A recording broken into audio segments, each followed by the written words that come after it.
Hello and welcome to MyFusion Helper. In this short video, I'm going to show you one of my favorite helpers, the Goal-It helper.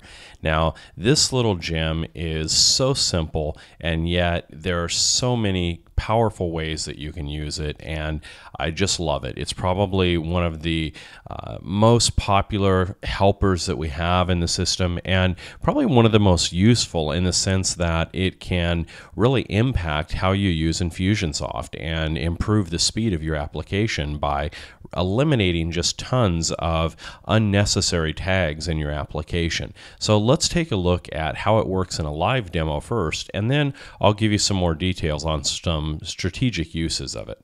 All right, so here we are in the app, and we just go in here and type in Goal-It to get to the helper, and then we'll give it a name. So goal tracking demo.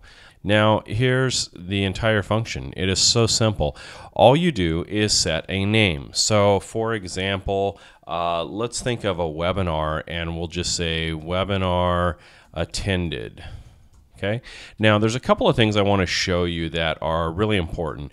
You can't do things like this, webinar attended, or webinar attended, or webinar attended with an underscore. So you can't use underscore, you can't use spaces, and you can't use mixed case. You can put a number, so if you want to do webinar 3 attended, that would be okay. But it's very important that you do this because we are creating an API function call, and there are requirements to that in the syntax, and it won't work if you put an underscore or an uppercase, for example. And notice here it says that you can also trigger multiple goals. Now this is very useful in certain scenarios, but 99 times out of 100 you're probably not going to use it. But if you do need it to trigger off multiple goals, you can without having to create multiple helpers. All you would do is add a comma and then some other goal name, goal 2 or goal 3 or however you want to do that. But 9 times out of 10 you're just going to create a single goal name like that, and then go ahead and create the helper, and then deploying it inside of your Infusionsoft app is the same as anything else, right? We're just going to copy the link and then paste it in. So that part is all pretty boring. I'll show you quickly in case you haven't seen it and this is your first video, but we'll come in here and we drop an HTTP snippet over here from our process list and down here, and then we configure it by going in here and pasting in the URL. So now once we pasted that in, we can just save it and we're ready to go. Okay?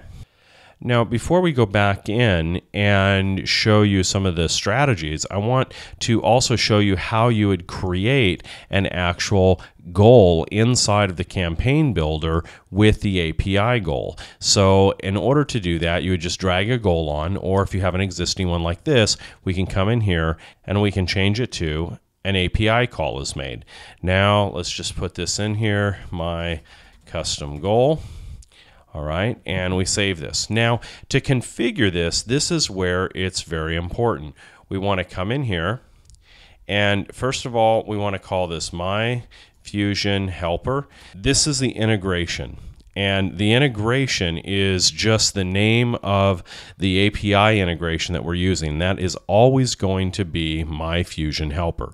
Now the call name here is different. The call name is the goal name that we created in MyFusion Helper. So if we go back and look at that, we created webinar attended as the call name, and that is what we would use in here. So we paste that in, webinar attended, and that is how you set up an API goal.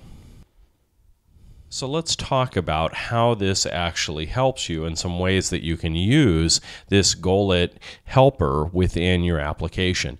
The most common way you can use this is with functional tag replacements. So functional tags, there's lots of different ways we use tags in the system, but the most common is functional. And functional we use to start other campaigns or stop campaigns. And it's a little bit annoying because we've got to create this tag, and then as soon as we apply it, we have to make sure in the subsequent sequence to remove it, because if we don't, we won't be able to start that campaign again later. So we've got to make sure and remove it. And then we apply a stop tag to exit out, but then that stop tag either gets left on the contact or we have to put a sequence after it to remove the stop tag. And the reason we want to remove them is, one, for controlling purposes. Like I just said, if the start tag is left there, it can't restart again. But also because we want to clear out the tags out of the system.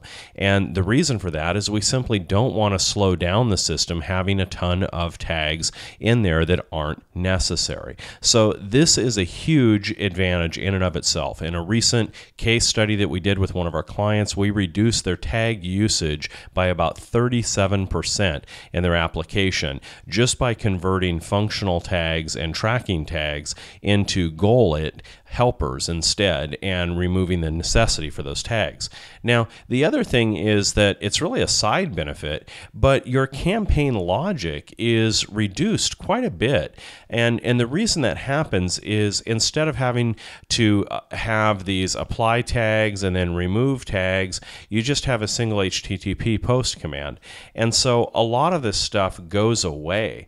And your campaigns, you'll find, will just get much simpler. Entire sequences that you needed to add just so you can remove a tag inside the sequence, that whole sequence goes away now, and things to that matter. So as you start to use this, you'll find that not only is it super elegant, not only does it speed up your application, but it just looks easier and makes the campaigns themselves simpler and easier to follow and to read the logic of them. Now, the third thing that it does is we found this to be very beneficial, and that is creating tracking campaigns with empty goals, and they're used just for reporting purposes. So let me give you an example, a scenario that'll make sense to you, because there's all kinds of different things that we track with webinars.